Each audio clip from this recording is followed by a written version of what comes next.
আসসালামু আলাইকুম, শুভ সকাল এবং শুভ নববর্ষ। নববর্ষ দিনের প্রথম প্রহরের প্রথম চা। আজকের আকাশটা দেখেন, টরন্টোর সারাটা দিন বৃষ্টি। মনে হচ্ছে যে একদম বৃষ্টি দিয়ে নববর্ষকে শুভেচ্ছা জানানো এবং স্বাগতম জানানো হচ্ছে। আমরা যেখানে থাকি না কেন, বাঙালি মন সবসময় মানে নববর্ষ দিনের একটা ফ্লেভার থাকেই।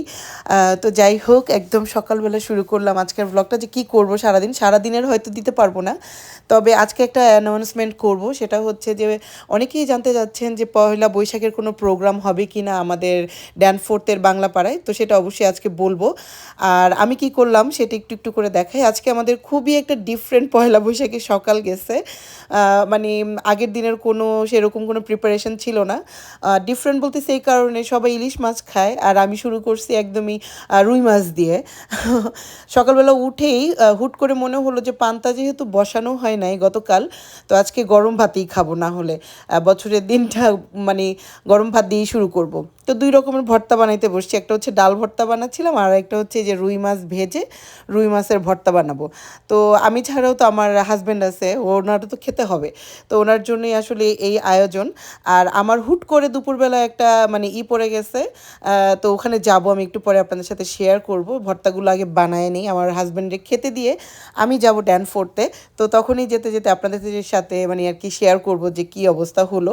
তো অনেকগুলো ভর্তা বানাই নাই, দুই রকমের ভর্তা বানাই একদম সাজুগুজু করে একটা দৌড় দিছি আমার হাজব্যান্ডকে খেতে দিয়ে। তো অন্যরকম বৈশাখ মানে হচ্ছে গরম ভাত আর ভর্তা, মানে পান্তা ভাত আর ভর্তা না, এবং ইলিশ মাছ বাসায় নাই। সত্যি কথা যেটা, খুবই একটা হয়ে গেছে, অলৌকিক ব্যাপার হয়ে গেছে যে এবার ইলিশ মাছ নাই। তো যাই হোক, সেজে গুজে রওনা দিছি ড্যানফোর্থে। তো হুট করেই আমাদের ড্যানফোর্থের যে বাংলা টাউন গ্রোসারি আছে, ওখানে হচ্ছে কি পান্তা ইলিশ খাওয়াচ্ছে শুনে মানে একেবারেই একটা দৌড় দিলাম টাইপের অবস্থা। পুরাই সামার ডে আজকে। মানে মনে হইতেছে পয়লা বৈশাখের একদম মানে রিয়েল যেই ইয়াটা, মানে ওয়েদারটা বা আবহাওয়াটা একদমই পাওয়া যেতেছে। ওই যে আমি ছাড়াও একজন শাড়ি পরে আগাচ্ছে আমাদের ড্যানফোর্থের দিকে। তো ভালোই লাগতেছে।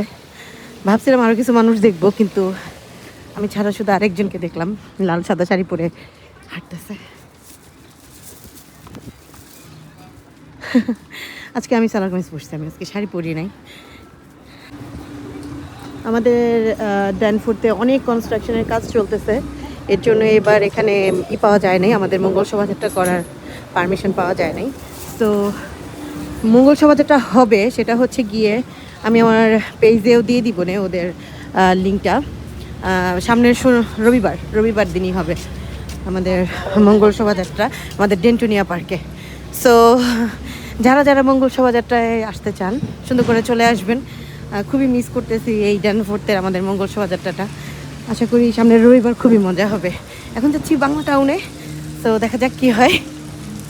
তো চলে এসেছি বাংলা টাউনে। বাংলা টাউন গ্রোসারির একটা অফার ছিল যে গ্রোসারিতে $50 মানে বাজার করলে এখানে কাবাব হাউস একটা খুলবে। তো এখানে হচ্ছে গিয়ে মাত্র এখনও রেস্টুরেন্টে প্রিপারেশন হচ্ছে, খুলবে। তো এখানে এই খাবারের ব্যবস্থা করছে। এসে আমার বড় দুই আপুকে পেয়ে গেছি, তো অনেক হ্যাপি। ওদের সাথে আসার কথা ছিল, আমি একটু লেট হয়ে গেছি।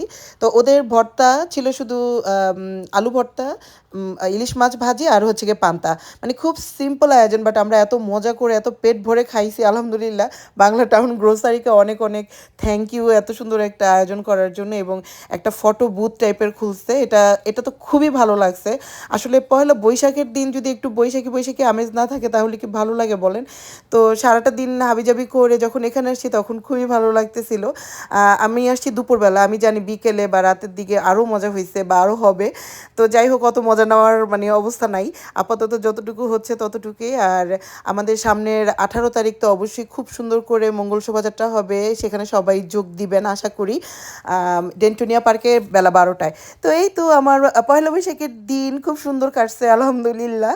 তো আরও অনুষ্ঠান বাকি আছে, সো আরও সাজুগুজু বাকি আছে, আরও ভ্লগ আসতেছে। সবাই সাথে থাকবেন, ছোট করে কমেন্ট করবেন। আর আপাতত থ্যাঙ্কস ফর ওয়াচিং সবাইকে, খুবই ভালো লাগলো। আজকের দিনটা শেষ পর্যন্ত খুবই ভালো গেছে আলহামদুলিল্লাহ। আল্লাহ হাফেজ, দেখা হবে।